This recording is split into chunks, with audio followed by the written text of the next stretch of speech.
Hey, what's up, everybody? Welcome to the channel. My name is Anton Czachor, and this is a unique collaboration between the Anton Show and the LTS podcast.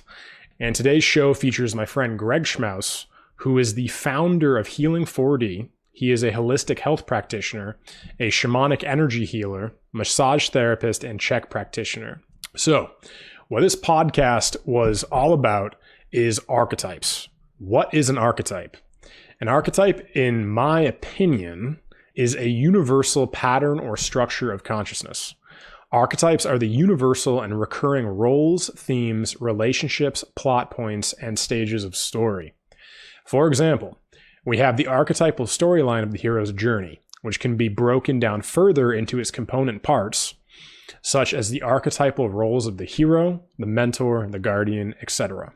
And there are also archetypal behaviors, which can be seen in ancient texts such as the Chinese I Ching and more modern systems such as human design and the gene keys, which are systems that, of course, I study and I talk about on the channel very often.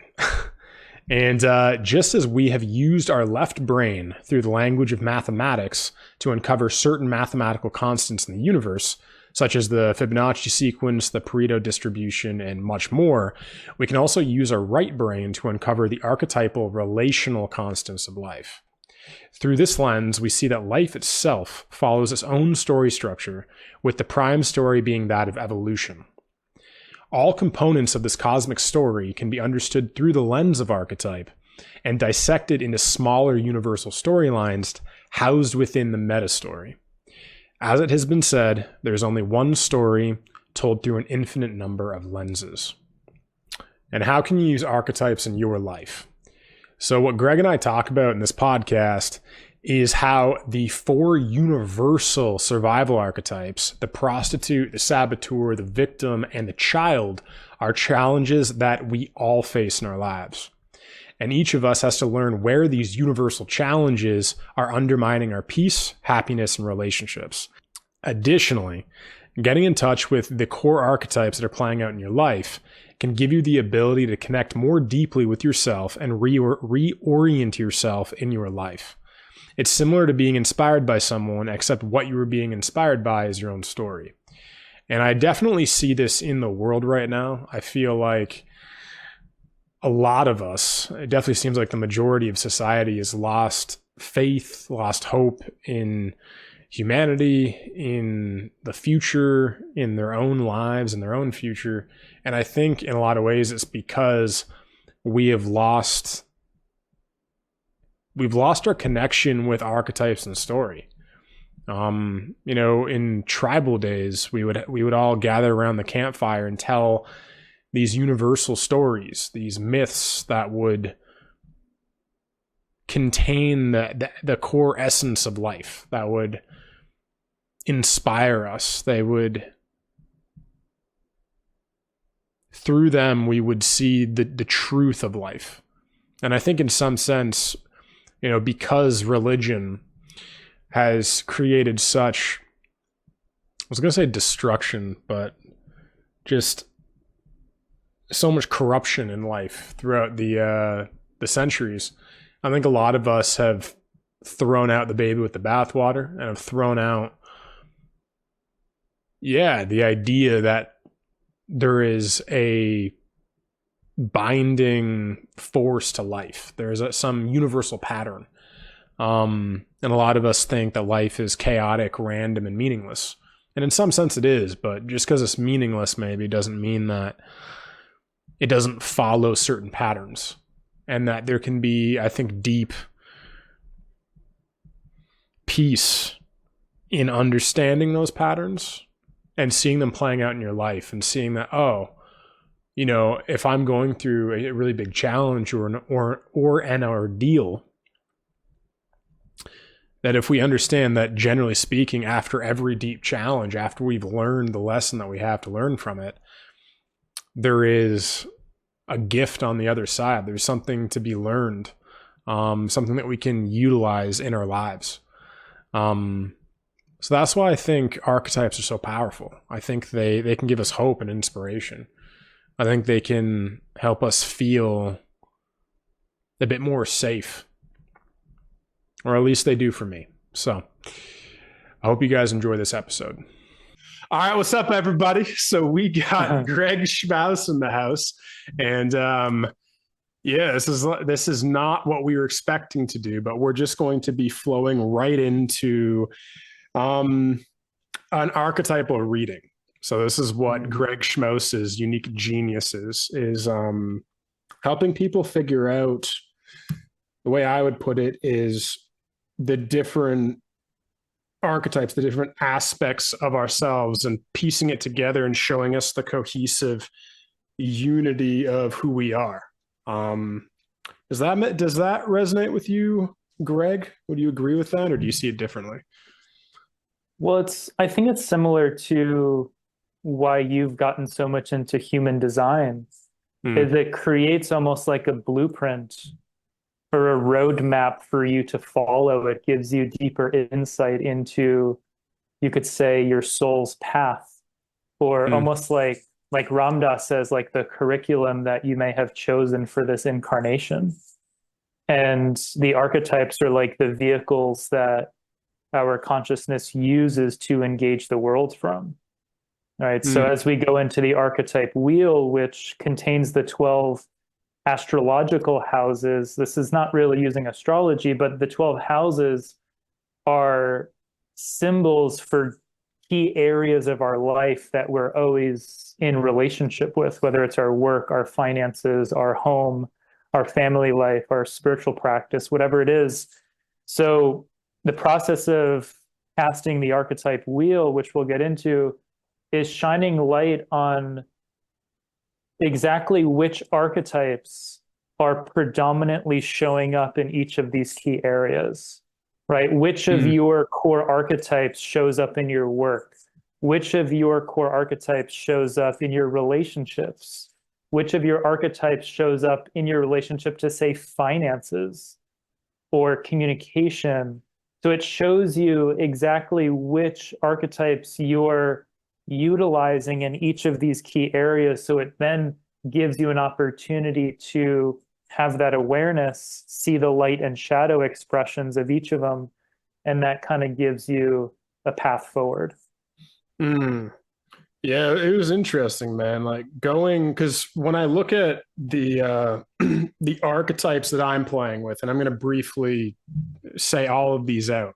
So we got the prostitute, we got the saboteur, we got the teacher, we got the hermit, we got the visionary, we got the seeker, the lover, the wounded orphan child, the hero, the victim, the rebel, and the rescuer. So 4 of those, which is the victim, prostitute, saboteur, and wounded orphan child, are ones that all of us have. These are universal archetypes that everybody has somewhere in their life, and it plays out in a different place for everybody. But my unique 8 ones would be, again, that teacher, the hermit, the visionary, the seeker, the lover, the hero, the rebel, and the rescuer. And the first thing I find interesting about that is these are very human archetypes. Like when I look at this immediately, I think of like, they're just, the prostitute, the saboteur, the teacher, the hermit, the visionary. These scream to me just human archetypes. And what I find interesting about human design is I just got a download with human design, I think a few nights ago. And I haven't conceptualized this download fully yet. Like I haven't turned it into a concept or worked it fully into my model of reality yet. But what I got was that we're just effectively, what a human being is just like a collection of impulses, like these evolutionary impulses that are all trying to manifest themselves into form. So like, for example, like part of that is like, you have this very almost evolutionary primitive impulse to change something within like the structure of reality. So like, let's say like, that in our society, that would be business, that would be banking, that would be like all of the structures in our world that holds our experiences together and our society together and ourselves together. The boundaries, like a river's banks, right? And it's like, so this archetype 60 that I have is in the root chakra. It's in the root center. And it is the impulse of it's like the magician. It's like the realist who looks at the established structures and goes, I can change that. Okay, there's wiggle room there. There's something there's a creative manifestation. We can innovate that. We can change that. And then like the next one connected to that would be this like childlike impulse of innovation. So once you've established, okay, there's something there that can be changed, then that childlike wonder and curiosity of that child who just walks into a room and just starts assembling Legos together. And it's just like, you look at what they're doing and you're like, it seems rudimentary. It seems childlike, innocent, and maybe a little bit impractical. But when you actually look at the genius that's unfolding, is you're watching a child innovate in their environment and create new things. And so like from those two archetypes, like you could put those into personable human terms. You could be like, okay, that gate 60 that's looking for things to change and evolve, that is I guess in some sense that is kind of like a little bit of a visionary. So I guess that's true. These things, you can always find a human attribute to them. Let's take what you just said about human design and look at your archetype wheel, and you'll see how they coincide. Right. Yeah. So you see the visionaries in the fifth house. Yeah. Right. So the fifth house, if you look, it says creativity, joy of being, and children. So the fifth house represents a lot of what your impulses were as a child. And it represents your creative energy, and it also represents your inner gift that you're here to bring to the world. Right? That was there from the very beginning. Right? So you used a child analogy, and you brought up also what you feel like you're here to offer. Right? So you see the visionary there. If you look across from the visionary, you see the rebel. Right? So the rebel is the part of you that's always looking to do things differently than the way the collective is doing it. You're like, hey, I see what you guys are doing. I have a better way. Yeah, I'm a rebel. Right? So you see the archetypes on the wheel that are across from each other actually work with one another. Right? So you see the visionary and the rebel are working with one another. The 11th house represents the collective. It represents community. It represents your culture. So the rebel in the 11th house is the part of you that's always doing it differently than the way your culture is doing it. That makes sense. Right? And the visionary is the child in you that always sees things differently than the way other people see it. And the rebel in the 11th house is like, all right, well, I have a different way to approach this. So if you guys want to follow me, I'm going right while everyone else is going left. Right? That is interesting, because what I pick up from what you just said is like the fifth house is like all from house 1 to 6 are all the personal houses. And then 7 to 12 are all the transpersonal houses. You could definitely say that. Absolutely. That's been once you turn the corner on the wheel, you start interfacing with the other. You could say the fifth house is your inner gift. The 11th house is how you share it with the world. Exactly. And that's where I was going with this, is I see it's like the visionary is what it's like the internal visionary. That is my inward creative energy that I might not necessarily externally express with the world, but how the visionary is expressed in the world is as the rebel who's different and looking to change things up by leaning on that internal visionary. Yeah. Absolutely. And if you look at the third house, the teacher, which is how you communicate it, that's how you express. Right? Like we hopped on our call a couple of days ago, and the purpose of the call was to discuss a retreat. And you got right into teaching me all about human design. Right? Just like that was your impulse, which was beautiful. That's the teacher in your third house. Yeah. Right? The way you interact with the world, the way you express yourself, the way you engage with the world, it's all the teacher. right? So there's a part of you that's always wanting to show someone something or teach them something or share with them something new that you downloaded, whatever it might be. There you could see the teacher in the third house as well. Mm. Yeah, and then even like and this is what I find very interesting. So I have the teacher in the third house. So my what I see that from that is kind of what you just said. It's like on a day-to-day basis, just like my natural default, anytime I'm communicating, I'm a lot of the time teaching. It's just natural. And then what I find interesting is my occupation and health. My sixth house is I have the seeker, which is also I think of like the teacher is like verbal mental, and I think of the seeker as mental. So it's like through my, which is also interesting. When I looked at this, I went, oh, it's interesting how in terms of my profession, I'm a seeker. And then in terms of my like everyday communication, I'm a teacher, instead of the other way around. But look at me, I'm a podcaster. Your work is a lot your third house. And my guess would be you became a podcaster because you're a seeker. Yeah. You're a seeker of truth, you're a seeker of knowledge, you're a seeker of wisdom, right? So the seeker was like, I want to know more, I want to learn more. And so you're like, what better way to do that than to be a podcaster, which then podcasting is interacting, which is a lot of the third house too, which is a platform for your teacher to come through. Right? And you also shared with me recently that you have a tendency to, in your work, to go from thing to thing. Yeah. Like every couple of weeks, it's a new thing. That's a lot of the seeker energy too. Right. Right. So the seeker is never settled with where he's at or she. The seeker is always looking for the next thing.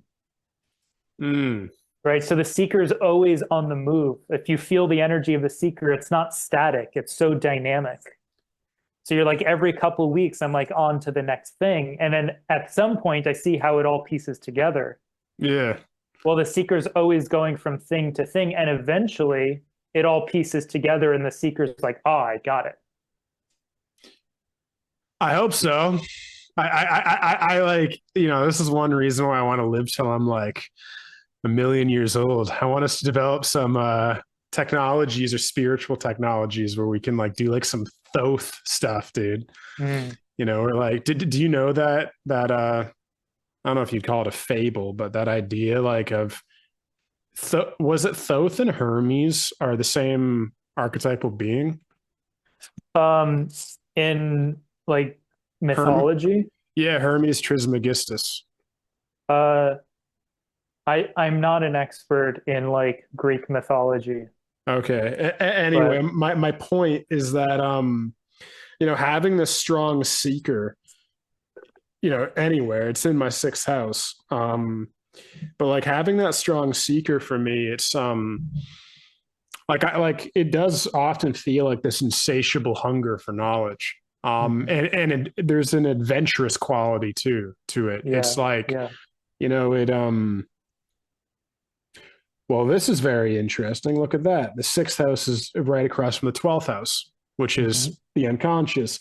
I think of that in terms of, okay, this is interesting. How do you see the difference between the ninth and the 12th house? Because I often think of the 12th house as very spiritual, but then the ninth house is also spirituality. I would say the ninth house is, let's say, how you interface with spirit, where the 12th house is how you interface with the collective and the unconscious. Oh. Well, right. Greg, so that's an interesting relationship. How do you see my ninth house and my 12th house relating to each other? Well, we could look at the 6th, the 9th, and the 12th, right? Because let's do that. The 6th and the 12th are across from each other. So remember we said the oppositions. Yeah. Right. Correct me if I'm wrong. have you felt or shared this sense of trying to save or rescue the world? Well, Like there's kind of like this desire to save and rescue. well, Greg, I know that's a trick question because I've already told you I feel that all the time. I know, Straight up, but dude. Yeah, it's a yeah. power. It's a powerful. Yeah, So you totally. see it's across from your work where the seeker. So a lot of the drive, like the engine of the seeker, is a lot driven out of the desire to rescue or save. Oh, that's it, man. Bang on, Yeah. dude. Yeah, Yeah. I feel like fundamentally, I feel like I'm seeking to empower myself and to Hmm. become the leader I feel like I'm here to be. I was gonna Yeah. say what the world needs, but it's not really that. A lot of the time, it feels so personal to me, dude. Like Mm. it's this weird dichotomy, man, of part of this. It's also interesting, the rescuer in the 12th house, my unconscious, Mm. um, because I often feel like my entire life purpose is to be a leader. Hmm. And at the same time, the thing I doubt in myself almost the most is my ability to be a leader, or to be a hero. It's almost like, this culture, our Western culture, puts so much emphasis on leadership and being an alpha Hmm. male and being powerful and dominant and strong and Wall Street. And if you're in the spiritual circles, it's be like the spiritual guru kind of thing. And it's an interesting relationship, man, because on one hand, I do feel like I am this leader, this, you can call this rescuer or something. And at the same time, it's sometimes hard to know how much of that is me and how much of that is, you know, feeling kind of abandoned and betrayed by my dad and not having a relationship with my father and Hmm. feeling like I was really close to my mom growing up. So like I had a lot of feminine energy. And it's like I like when I was in high school, dude, I was very, very sensitive. I was very, you could almost even say almost feminine. I was friends with mostly Hmm. girls in grade 9 and 10. And then I started developing male relationships more like in grade 11 and 12. So, like, so much of that energy in me, because I was so close to my mother, is feminine. And because I was like, my dad is such a powerful person. My dad is like a dominating machine in the shadow. But in the positive, man, my dad walks into a room and it's like he puts everyone under a spell. It's like he's one of the most charismatic people I've ever met in my life.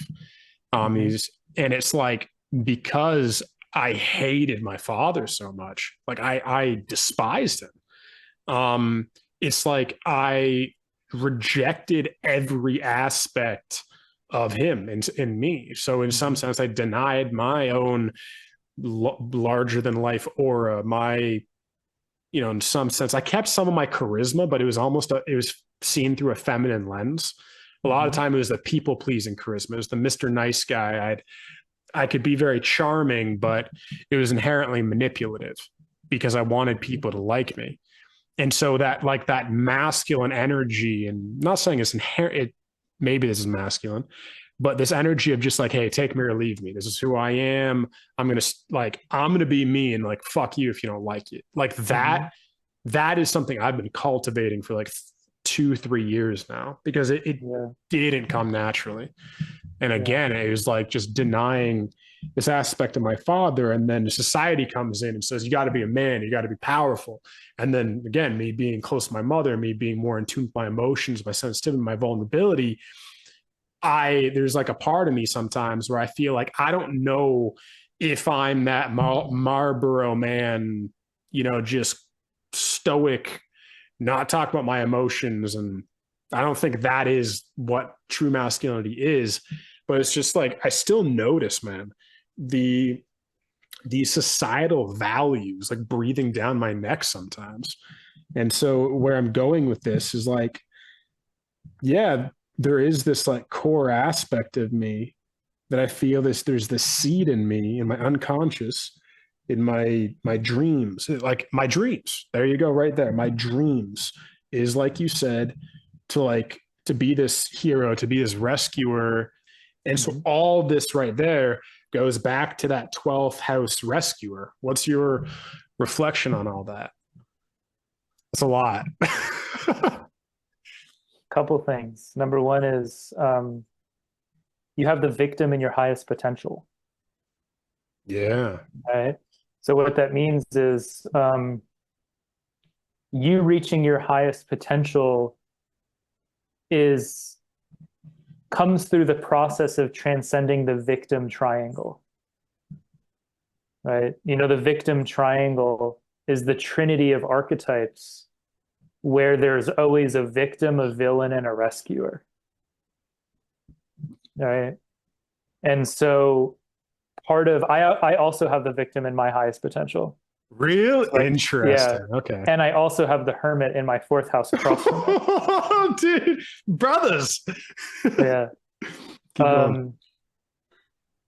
So part of the work for you in reclaiming your power, and I can speak to this because I'm really speaking about myself too, is stepping outside of that victim triangle by extracting yourself from the identification with the victim, the villain, or the rescuer.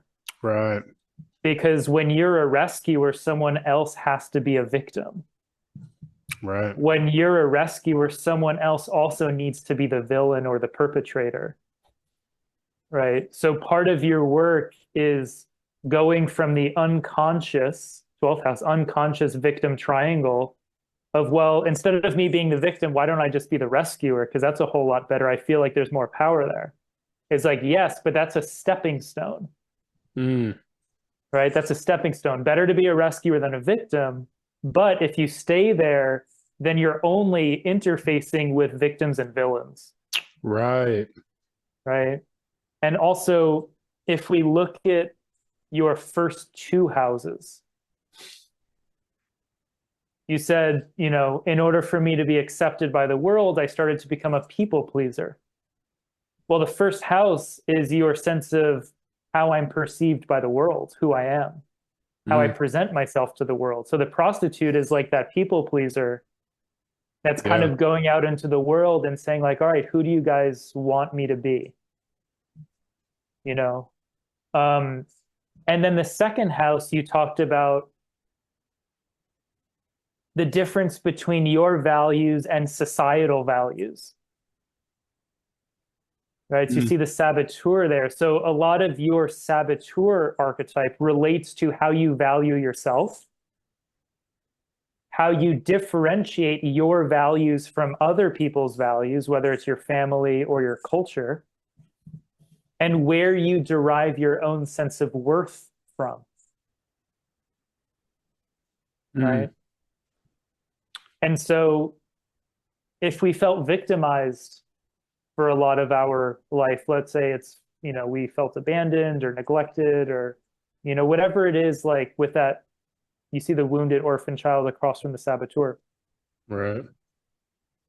What happens is we start by becoming the rescuer, because the rescuer is an archetype that we perceive can give us a lot of value. Yeah. When we can rescue the world, we feel like the world's going to value me. Yeah. But that's all based on how the world might value you, not really how you're on a deeper level supposed to value yourself. Yeah. So you see my values versus societal values. Right? So the big thing with the second house is really asking yourself, where do I really derive my own worth from? Where do I really derive my own value from? And where have I sabotaged myself in the past trying to derive value from elsewhere? Yeah. Yeah. There's a lot there, man. I feel like the first house, the Prostitute, like, and the Saboteur in the second house, that's an interesting combination because I started my YouTube channel in 2020.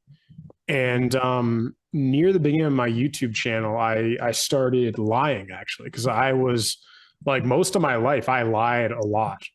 Lied a lot. It was, yeah, like from a young age, I didn't feel safe. Like in the world, I didn't feel safe in myself. I felt like anything could be taken or ripped from me, or again, that like that abandoned, wounded child, my father. It's like, yeah, I just, I would prostitute and sabotage my values. I would prostitute my integrity for sure. And it's like one thing that happened with my YouTube channel when I started is I would, I was reviewing music and I was very scared I would run out of music to review, right? And so like some of these bigger artists or something, I would just, pretend like I hadn't heard them before, but really I had either recently or when I was a kid or something. And so like, I've told some people this and a lot of people are like, hey man, like whatever. But like for me, like it ate me alive inside. Like it would like legitimately keep me up at night sometimes because I'm like, I feel like I feel like I have no power. I feel like I have no integrity because I feel like anything I say with any level of conviction, if someone knows that I'm lying or that I'm out of integrity, if I know that, it's like I'm like I can't state that with any authority. And I just noticed how much, again, this would sabotage my values, right? That second house, life values. I would continually sabotage myself because I wasn't in line with my values, my integrity. Yeah. And then my personality was just a prostitute. But yeah. What's up? Remember, the prostitute is always trying to guarantee something, right? So it's trying to guarantee, let's say, loyalty. It's trying to guarantee a paycheck.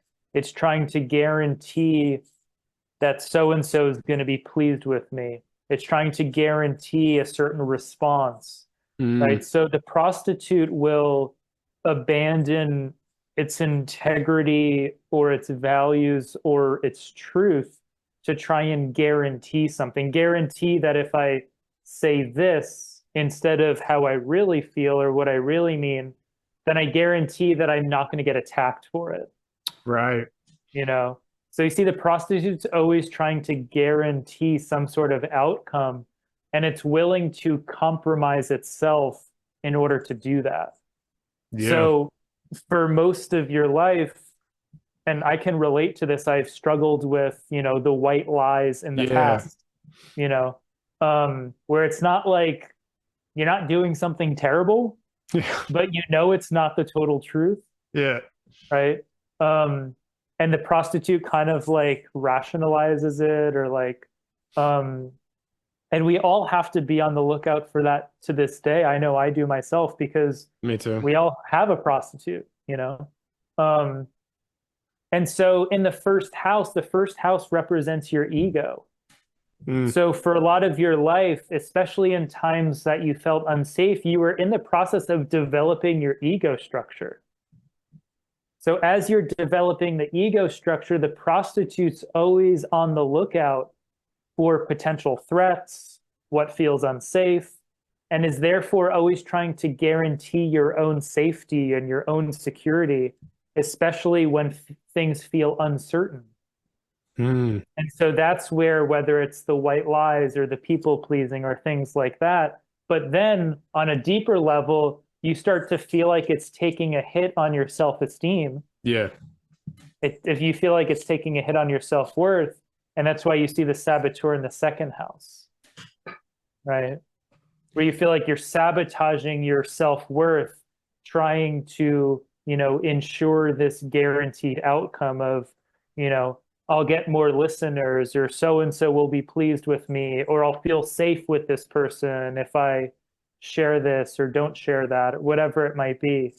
Or if I become this person rather than maybe like who I am on a deeper level, Yeah, so you see those survival archetypes in the first two houses. dude, that's yeah, man. That's bang on. Like there's a decision I'm making right now, and when I publish this podcast, I'll have already made this decision. So, but I'm in the decision right now of like figuring out if I'm going to merge all my YouTube channels or keep them separate like they are now. Mm-hmm. And like one reason why they're separate is because I feel like, okay, this part of my audience won't get along with this part of my audience. These people are mainstream music listeners. These people are spiritual seekers. And it's like, again, like I justified it in my head. Like this is like, oh, this is good business. This like, even let's be honest, I would research stuff on the internet. I would look up the top content creators on YouTube, business people, like top at the top at the top. And everyone would say, find a niche. Everyone would say, make content to your niche. And it would be like, it would make sense mentally because it would be like, oh, obviously the YouTube algorithm will continue to push out content if the people that are subscribed to your channel are watching that content. And if you have too broad of a content base, and like you put out a music reaction or something like what I do, and then the spiritual people see it, and if they're not interested, they won't watch it, and YouTube will go, oh hey, that's not a good piece of content, let's slow it down and not push it to as many people. So the reason why I bring this up is like right there, that's a Saboteur Prostitute. Like these ones are really interconnected. I'm at some sense having a hard time differentiating them because they almost seem to be so intertwined, because when I prostitute myself, I lose integrity and I lose self-esteem. And then when I have that self-esteem lost, I sabotage myself. Yeah. So let's differentiate these two. Okay. They are connected because they're survival archetypes, but they're also next to each other. Right. So the archetypes across from each other and next to each other, there's always some relationship there. The prostitute is all about your values and integrity, right? Yeah. And where you're willing to compromise and negotiate, right? So part of it is also, everyone has a price, so to speak. Yeah. Right. Like if you said to me, like, let's have a session together. Like, I'd like to have a session with you. And I was like, sure. Like, let's schedule that. And you asked for like tomorrow at 3 a.m. I would say no, because I'll be sleeping at that time and I value my sleep. But if you said to me, I'll give you 20 grand for the session, I would compromise my value of sleep because the value that I feel like you're offering me is worth that compromise. Yeah. Versus me saying yes to you, but you're just paying me my regular rate because I'm afraid that if I say no, that maybe you won't want to schedule with me at a different time. Do you see how I'm trying to guarantee your business? Yes. So you see there's almost a difference between compromise and negotiation. Negotiation is when the prostitute comes from a place of empowerment. Compromise is more when the prostitute comes from a place of fear. Right? Negotiation is, I know what I have to offer you. I know the value that I bring to you. And I need to have equal or greater value that I'm receiving from you in order for this transaction to feel worth it to me. That's the empowered prostitute, right? Where you're like, you're wanting to meet at 3 a.m. I'm like, yeah, I'll do that, but I need this amount of money for it. See, that's negotiation. Gotcha. Right? The shadow side is where we compromise ourselves out of fear. Right? Of like, oh, I'm afraid if I say no to him and I give him a time that works for me, maybe he's going to say no to that. So let me just say yes to his original offer. Right. See, that's coming from a place of low self-esteem, right? So prostitute's all about compromise, negotiation, and your sense of values and integrity, right? Gotcha. So in terms of my situation, so it's the prostitute at play in this decision, because really my price in this is success. Ultimately, Yeah. I'm like, okay, my creative vision is to have, like, if I could have this my way, I would put everything on one channel. That would be my creative vision. But because it makes more sense from a business standpoint, I'm willing to negotiate or compromise or negotiate a way to make that work. Would another heightened aspect of the prostitute just be like no compromise? Just like if it doesn't fit my creative vision, or for anybody, just like, hey, I'm not going to compromise or even negotiate if this is my integrity or my values. The highest path of the prostitute is I'm not for sale. Yes. Yeah. So the first house for you, it's like who I am is not for sale. And that's how I felt it when I first looked at this. My first initial thing was, Jesus, I have the prostitute in the first house. Shit. Yeah. And then I thought about it from the highest. I'm like, no, what I'm cultivating within myself, and I know I'm doing this chapter of my life, is developing the integrity to never be for sale. Like that, like that's something I've been telling myself now for months. Yes. Pretty much since February. Is like, okay, like I want to develop again. It's, you know, it's partially connected to this rescuer, leader, hero. It's kind of like the kind of human being I want to be in the world, and who I want to be for myself is someone who's non-compromising. Yeah. So, that would be the highest ideal of first house prostitute. Yeah. And if we look at the connection between 1 and 12, the first house, you see the ego personality, that represents your conscious mind. The rescuer in the 12th house represents your unconscious mind. Right? So it's kind of like if the prostitute's in the driver's seat, the rescuer is like a backseat driver. And so what you could say is you have to pay attention to ways in which you compromise yourself trying to rescue others. Right. Right? Where do I compromise myself trying to rescue others?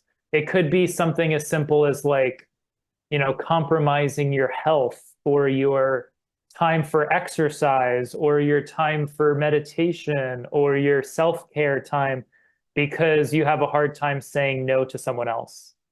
Someone else asks something of you and you're always saying yes, but you realize that you're starting to compromise your own needs.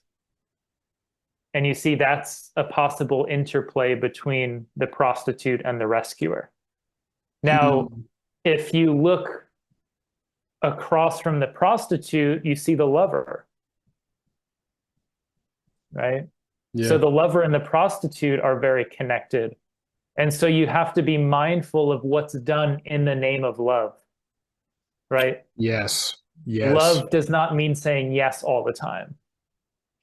You know, love does not mean pleasing people all the time. Yeah.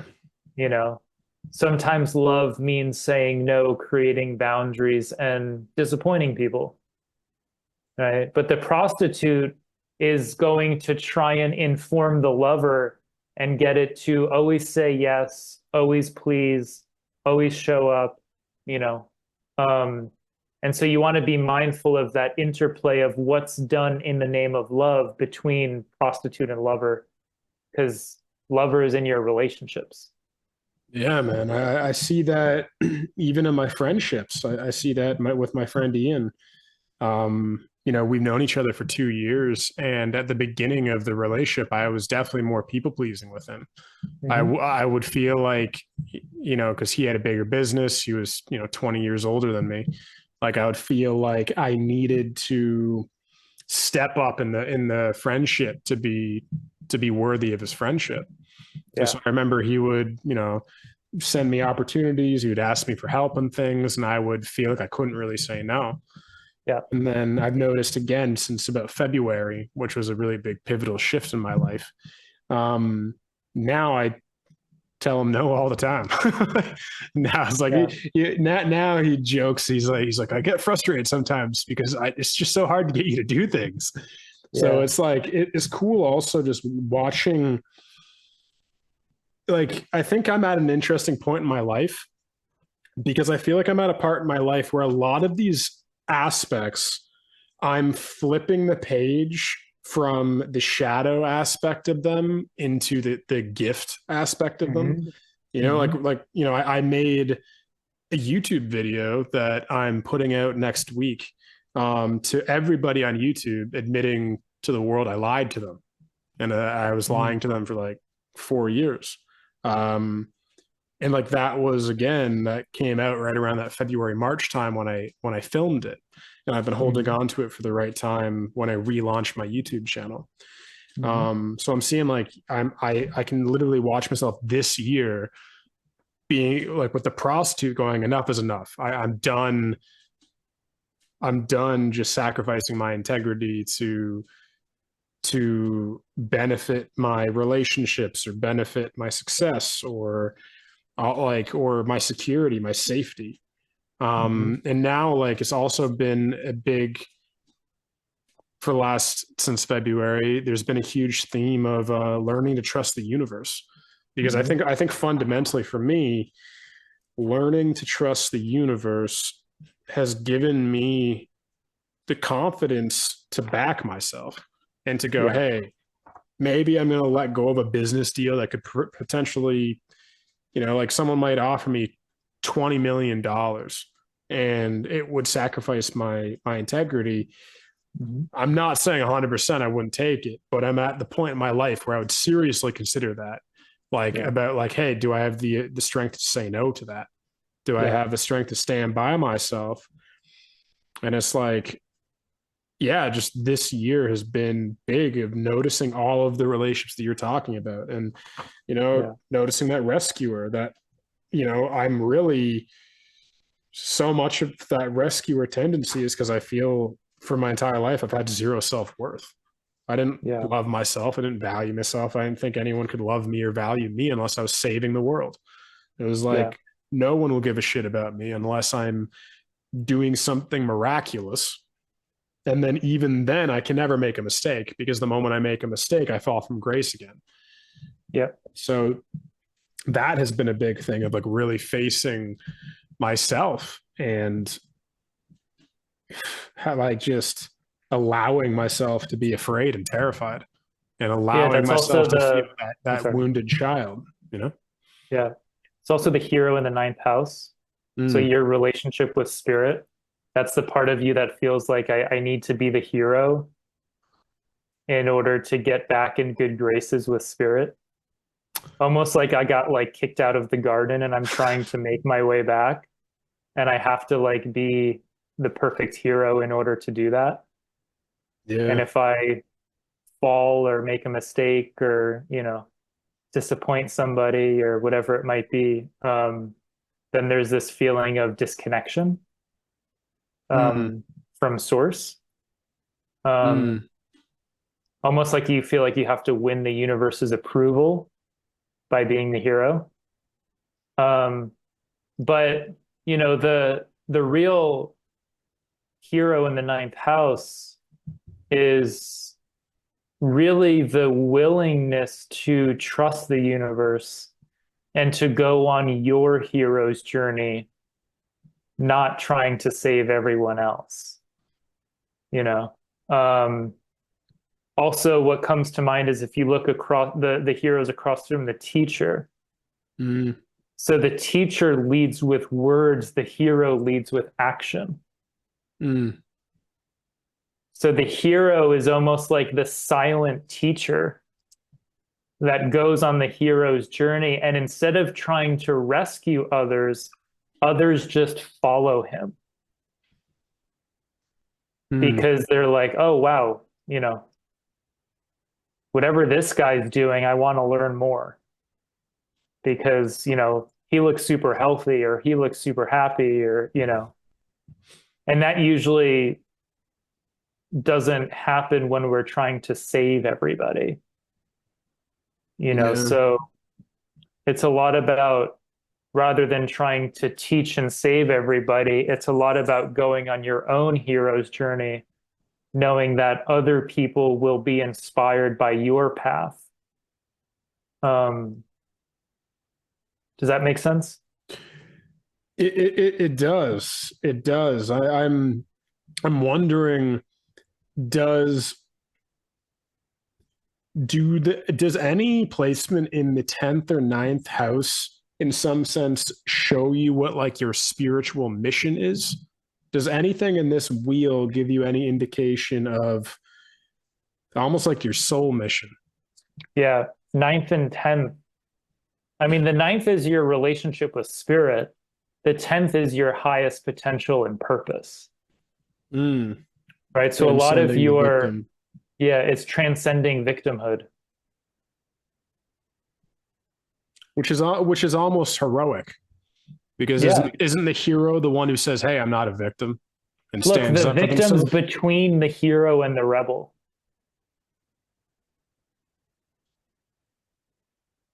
Where are you getting at with that? It's almost like the victim recruited the hero and the rebel to help it. Hmm.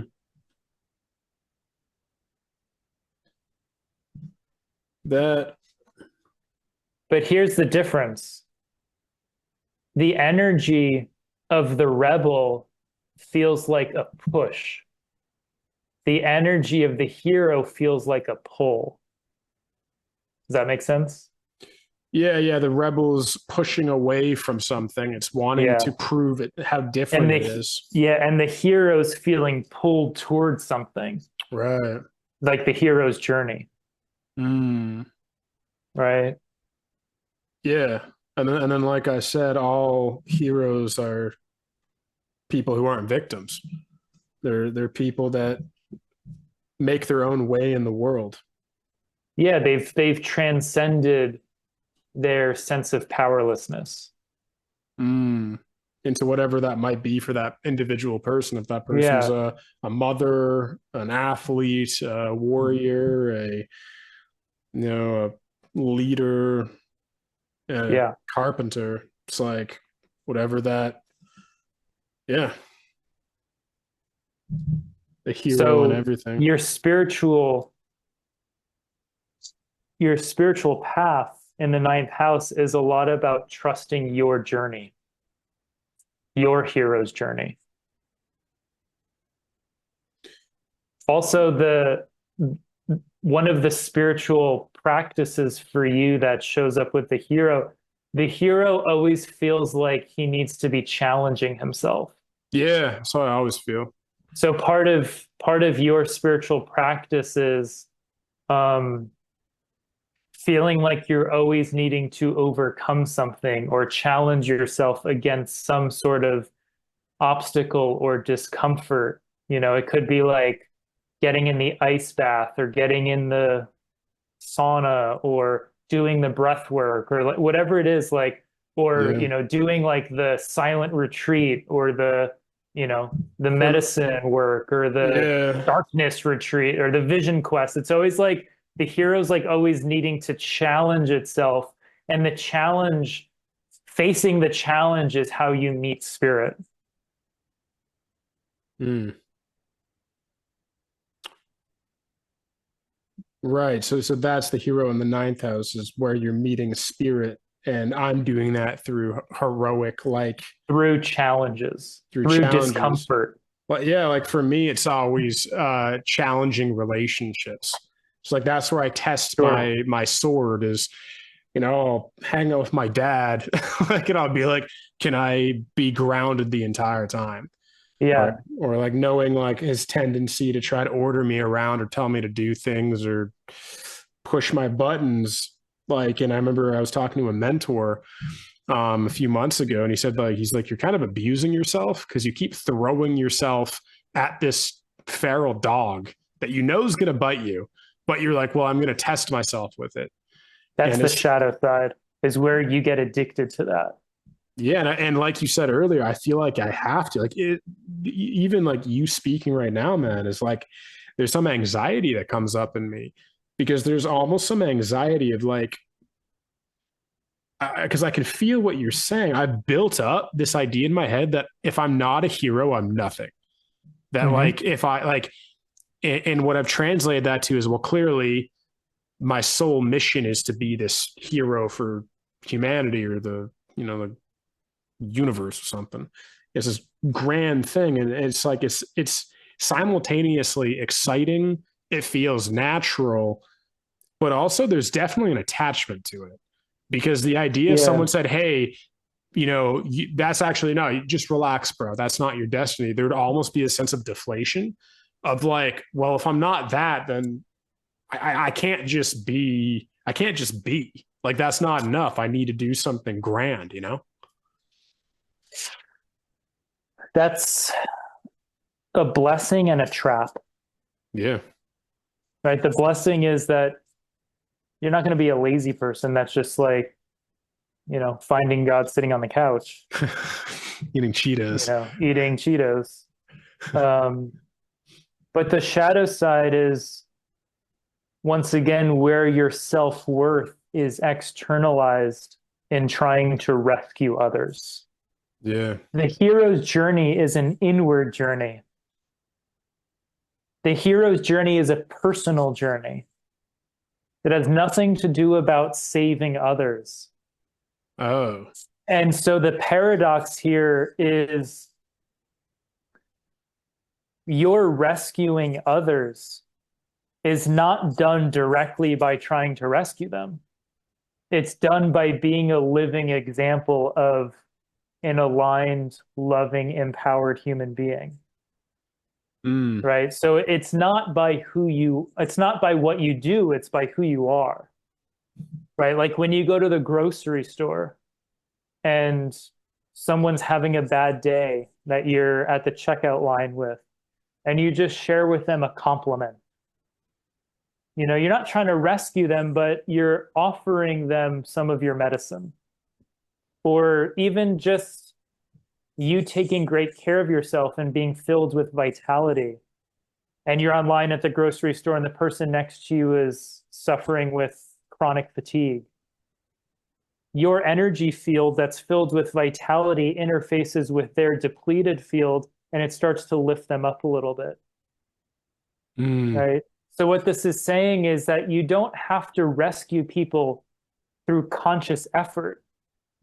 It's done by you going on your own hero's journey and becoming the highest expression of you that other people can then follow or emulate. Right? So it's Mm. not about saving people, it's about stepping into your own highest potential and then other people follow. I have this notebook on my desk right now from a recent men's retreat with Mike Salemi. And it says, men of movement lead from the middle. Mm. Right? And so leading from the middle is a lot about not being higher than anyone or above anyone or in front of anyone, but the willingness to walk alongside someone, you know? And I think that's really the essence of the hero is, it's your willingness to go on your own journey and trust your own path. Mm. And the rescuer is just that other people will then follow you and find you. You don't have to be the one that seeks it out. Right? Mm.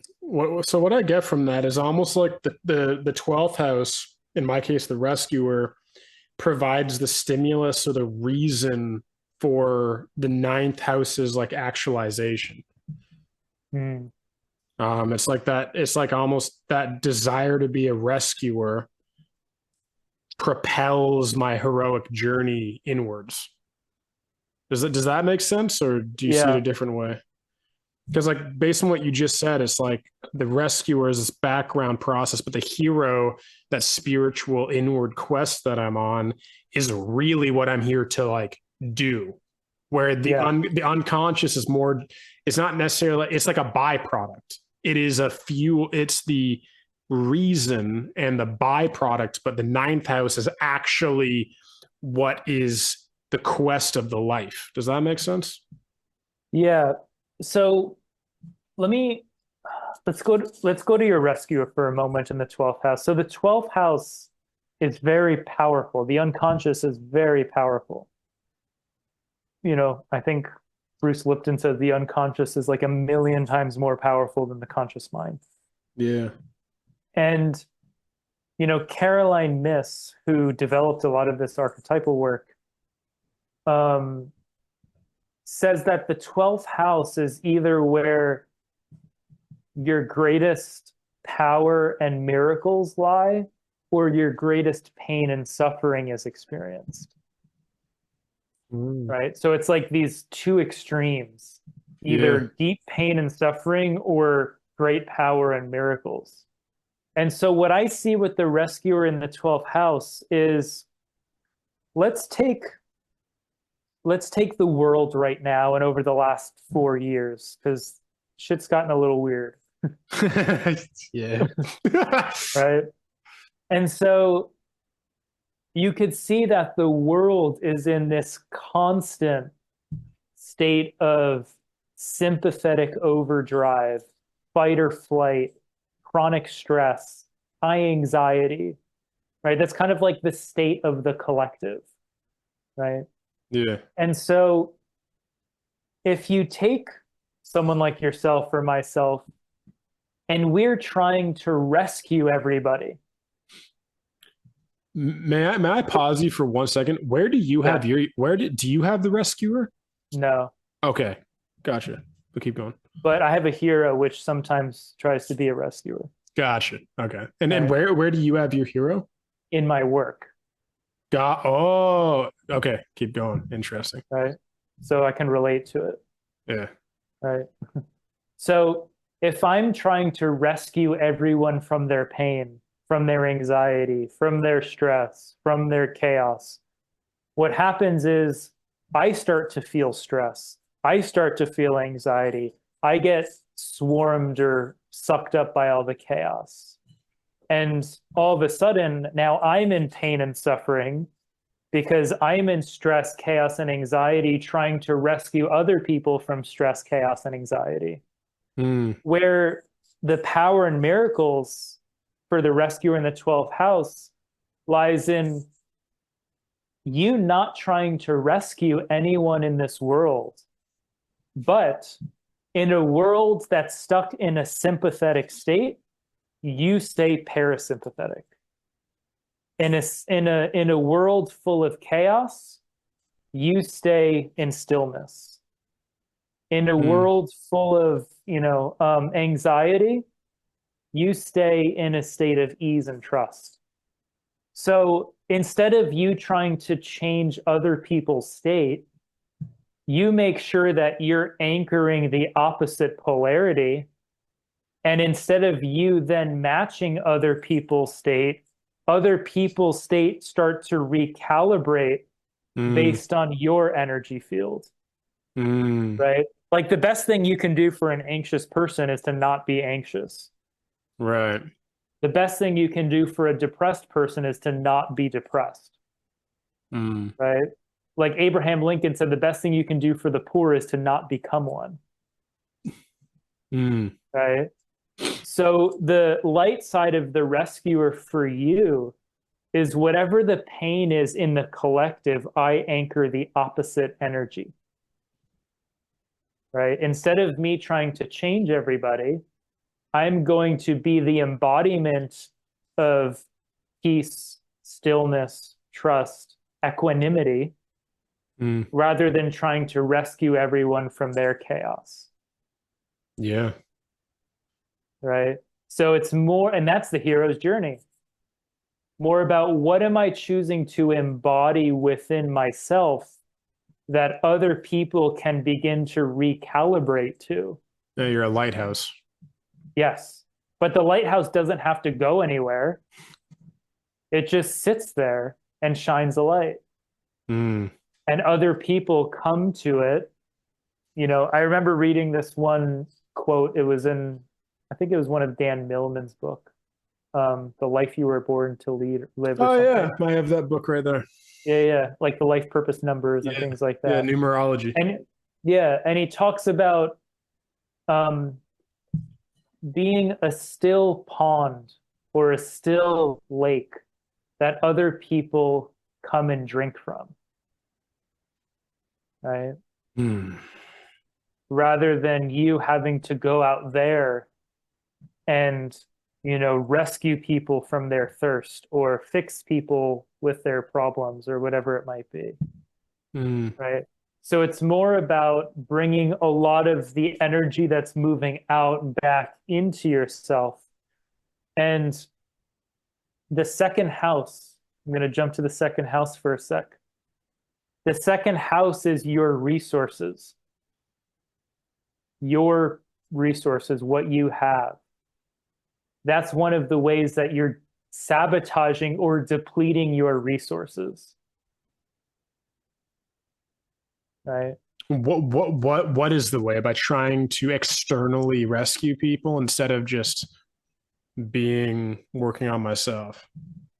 Yeah. Keeping your energy within yourself, staying in your own energy field, right?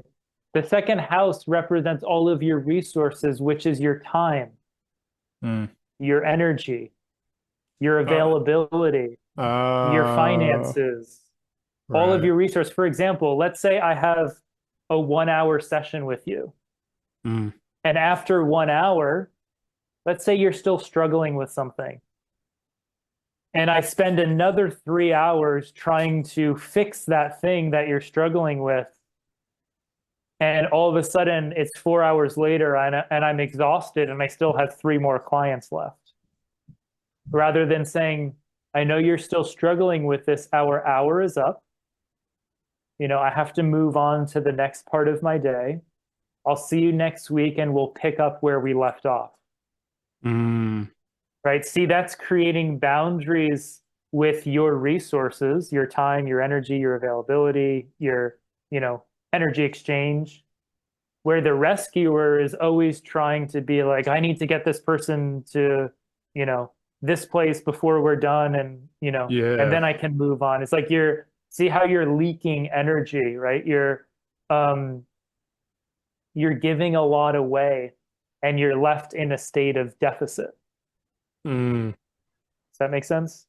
Yeah, absolutely. What the fundamental thing I get from you is that, the rescuer is an inward journey, counterproductive to the thought that it has to be an external thing where you're actively rescuing people, but really it's just being holding a vibration, a groundedness, a love, a positivity that when people are around me, it just naturally rescues them from whatever is holding them back. Recalibrates them. Recalibrating, yeah. Rebalances them, right? Because the other way around, in the second house, you're sabotaging all of your resources. Yeah. Right? So the second house for you, you asked what's the difference between the prostitute and the saboteur? For you, the saboteur is all how you relate to your resources. Where do I sabotage my time? Where do I sabotage my energy? Where do I sabotage, my boundaries between my resources and other people's stuff? Wow. Right? Yeah. Or, where do I sabotage my relationship with all of my stuff? Second house is like my clothing, my car, my, the stuff that I own. Like the second house is all things that you claim ownership of, right? So you want to look, where am I struggling with my relationship with all of my resources? Whether it's I'm giving too much away, or I don't have clear boundaries, or, that's where the saboteur for you is showing up, is really related to your resources. Yeah, I absolutely see that, and I see the distinction you're making, because the number one way or one of the main ways I sabotage my resources, like my time, is through the rescuer. Yes. I Because it's in will, your unconscious. yeah, I will try to save people and rescue people that don't want saving. They say they do, but really they just want to vent and complain. And then I stay in like 2 3 hour conversations without charging them. Like, Yeah. you know what I mean? Like That's the saboteur in the second house. yeah, for my entire life, I would do so many service oriented things. I would play therapist for everybody and I wouldn't ask for anything Yeah. So because that's the prostitute and the saboteur in the first and the second house. yeah, Right. So a big thing for you, just leading off your wheel with house number one and house number two, is you need to pay more attention to the transactional nature of exchanges. mm, Right. I'm giving my time, make sure you're getting paid for it. If you give extra time, you need extra money. Right. So whatever you're putting out, you want to make sure that you're getting an equal amount in return. mm, So paying attention to where there's imbalances in energy exchange. mm. That, That's a that big theme. that's interesting. Another thing that's interesting is this is also an interesting thing about having the saboteur in the second house about resources and values. I I still I still have a challenging time knowing what my knowledge and my experience is worth. Yep. I know with me, like I just, I charge what I charge. I feel good about it, but I have like no logical basis or under like even intuitively, the idea of putting a price to a service, be it coaching or human design readings or like whatever it is, even having a Patreon and charging money for services that way. I've always been like, I just don't even know what things are like valued at. I other than looking at other people, because a lot of the time, how I know where I gauge is I'll look at somebody else, I'll look at what I'm offering in comparison to what they're offering, and then if I think I'm offering something similar at the same level, I'll charge roughly what that person is. But a lot of the time, it's not for me an inwards thing where I'm actually coming up with it.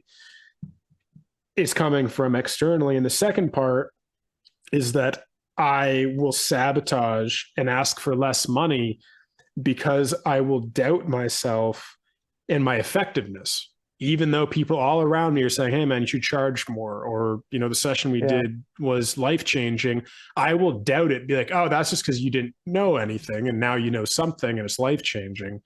Like I notice there's a tendency to just, yeah, downplay my competency. I noticed Yeah. that.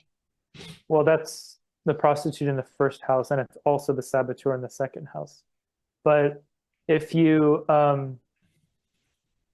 if you take a look at that, when I started my business 10 years ago, coaching people, I started off with the mindset of undercharge, over deliver, Right. Yeah. and I'll always be busy. Yeah. And that worked because I was giving more value than I was getting in exchange. And therefore, people would always come back. Mm. So it guaranteed loyalty. It guaranteed business. Remember, I said the prostitute's all about guarantees. Yeah. But then I reached a point where I felt like I had to see so many people to be able to pay my bills and pay my rent and afford my life that I was starting to get more depleted and more depleted and more depleted and burnt out. And then I got to a point where I had to reevaluate. That's exactly the story of the prostitute in the first house and the saboteur in the second house. Wow. Right? The prostitute says, I'm going to undercharge and over deliver because it'll guarantee business. And then you start sabotaging your resources for years and years and years and years. And all of a sudden, your second house is run dry. And you're like, fuck, man, I'm burnt out. And now that you I need to go back to the prostitute and say, okay, what am I really worth? Mm. Do you do you feel like you have a good intuitive grasp of what things are worth on a monetary level? Just naturally, do you think that's a skill you have? Not really. Yeah, because that's what I'm saying. I don't know. I'd rather just live in a world where there was no money. Like, it's a little bit kumbaya, but there's a legitimately like I like the idea of a lot of the time like bartering, where it's just like, Yeah, like of course. I naturally like, me and some friends will do this. Like me and my friend Andre will do this. Where like I'll do a human design session for him, he'll do a coaching session for me, and we'll just like Yeah. trade sessions because that makes more sense to me than an arbitrary number that I don't like. I don't even know what that means half the time. Yeah. I mean, I think that bartering is ideal in a culture or a world that equally values all needs. For example, Right, right. like if you told me like that there was someone that I could coach them 2 or 3 times a week and then they would cook my meals for me, I would be like, hell yeah. That sounds awesome. I don't really give a shit like what my time is worth if that means someone's cooking for me. And I mean, I like cooking, but still, like, you get the point. Then that feels like an equal exchange, even though, my hourly time might, based on societal level, be worth more than, a cook's hourly time or whatever it is. Like, but to me, that feels equal. Mm, So I think the way that we value services or what people have to offer is very distorted based on industries. Like, you know, I was thinking about this a little while ago, a few months ago. I went to get a massage at just like kind of like one of your standard kind of brick and mortar like massage places. And I think the massage therapist, she was really good, mm, but she works as an employee for the place there. So she probably only gets like maybe like $40 for like the hour or something, or because the yeah. place takes a good percentage. I'm just guessing. But so let's take someone like her where she's a great massage therapist and she's getting paid $40 for an hour. Where now you take like, let's take like a medical doctor, like an orthopedic medical doctor. My dad's one of them, so I can use him as an example. Um,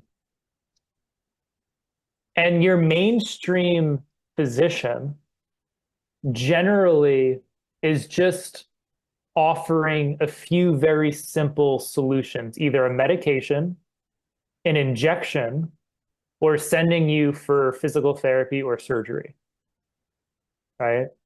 None of which are really based on their tangible skill, like with their hands, with themselves. Like if Yeah. you put if you put someone in pain in a room with a doctor and they only have themselves to resource, they don't have a whole lot to offer. Yeah. Other than diagnosing But ability. yeah, and then having to reach for something external like, a medication, like a pill, a needle, or, a cream, or like there's not much with their physical body that they can do for the person in pain. Mm, But you take this great massage therapist that works, I think it was like a massage envy, who's getting paid like nothing, but gets someone out of pain in an hour just with their hands. And our culture values that person way less than someone with like a medical degree.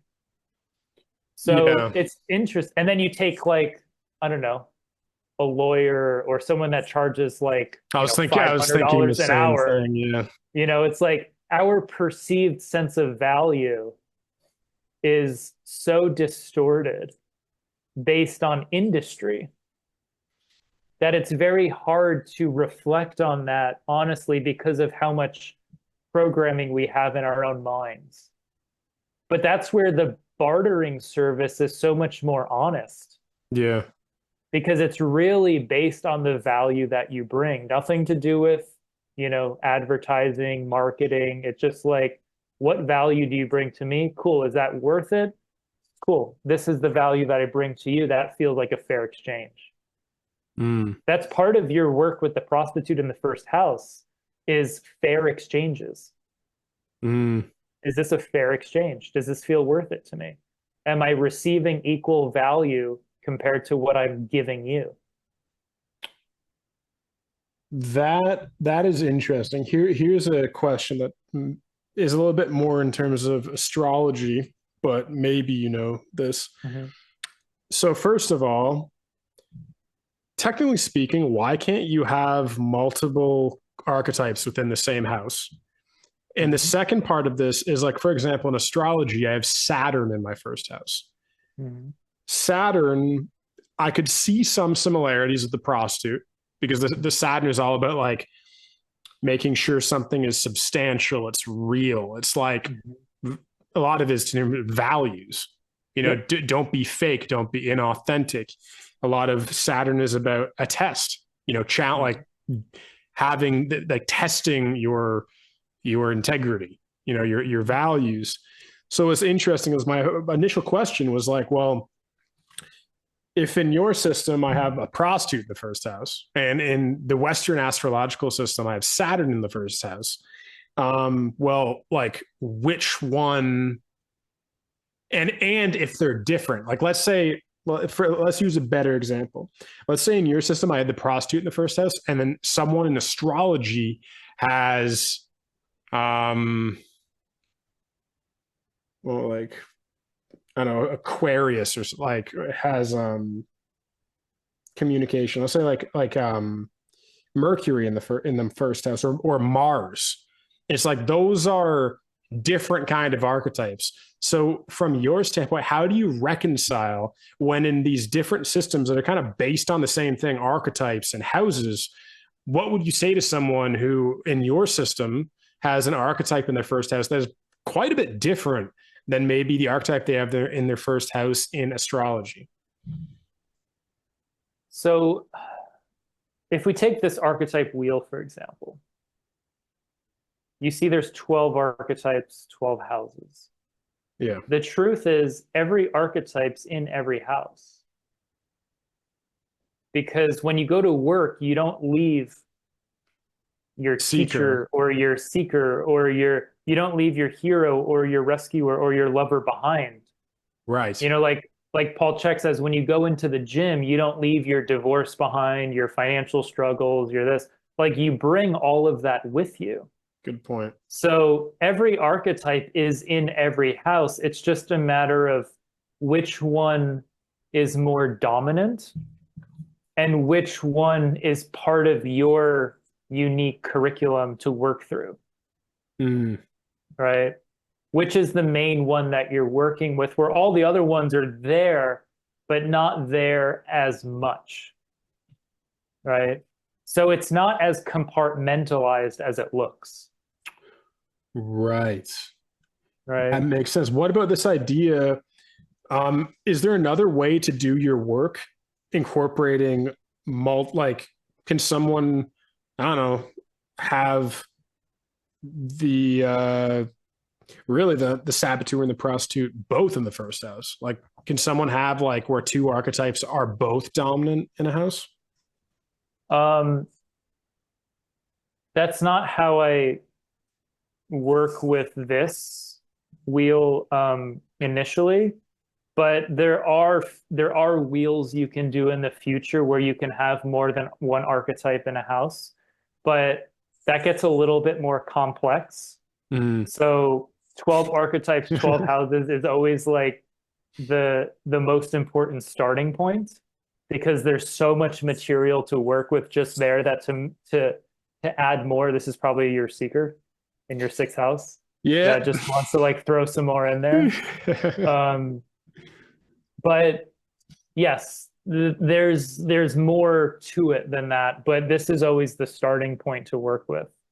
Now, there's something that I want to show you on your wheel that relates back to the Saboteur, which is, you see it's across from the wounded orphan child. Yes. And for the listeners, we chose the wounded orphan child because we had a hard time choosing between the wounded or the orphan child, so we just combined it. So that's why you hear wounded orphan. Sounds terrible. Sounds like the worst life path ever. Like, not just a wounded or an orphan child, I'm both. Hey man, it's like that Dan Millman book on numerology. It's like every one of our numerological numbers actually means that we're born with a deficit of that. And we're actually, like, for me, I'm an 11. So it's like I'm a deficit of leadership, confidence, creativity. But over the course of my life, that becomes my superpower because I learn how to cultivate it within myself. But I digress. Yeah. You're talking about the eighth house is across from the second. Yeah. So the second house is what you have to offer others with your resources. The eighth house is what other people have to offer you with their resources. Right? So you see the wounded orphan child in the eighth house, which is the house of what other people have to offer you. Right? So the wounded orphan child is the part of you that didn't get his needs met. Right? Either I didn't get what I needed from others, I didn't get what I wanted from others, or if the second house and the eighth house is your power and other people's power, your resources and other people's resources, it's I didn't get the resources from others that I needed, or other people abuse their power in relationship to me. Yeah, that resonates. Right? So then there's kind of like this return back to the second house. And now the Saboteur is in the second house, where you struggle with what I have to offer others, my power, my resources. Right? It could be, for example, like you mentioned your father being very like masculine and charismatic, but you felt wounded by your father. Yeah. So you then retreated more into the feminine and maybe disconnected from your masculine power. And so you see how there's like I sabotage my masculinity or my power because I felt wounded by someone else's. Yes. That's the Saboteur in the second and the wounded orphan in the eighth. Right? That's bang on. So the child felt wounded by someone else's authority, power, whatever it might be. So then we sabotage or disconnect from our own. Right? Like I felt unsafe with my father's anger, so I disconnect from my own anger. Or sabotage actually expressing my own anger. Yeah. Are you talking about you personally or me? Yeah. Me. Oh, I don't know enough about it. That checks out with me too. That's why I asked. Okay. Keep going though. So does that make sense? Also, when you see two survival archetypes across from each other, there's a lot going on there. Right. Yeah, because that's where I was hurt the most. I was hurt by well, okay.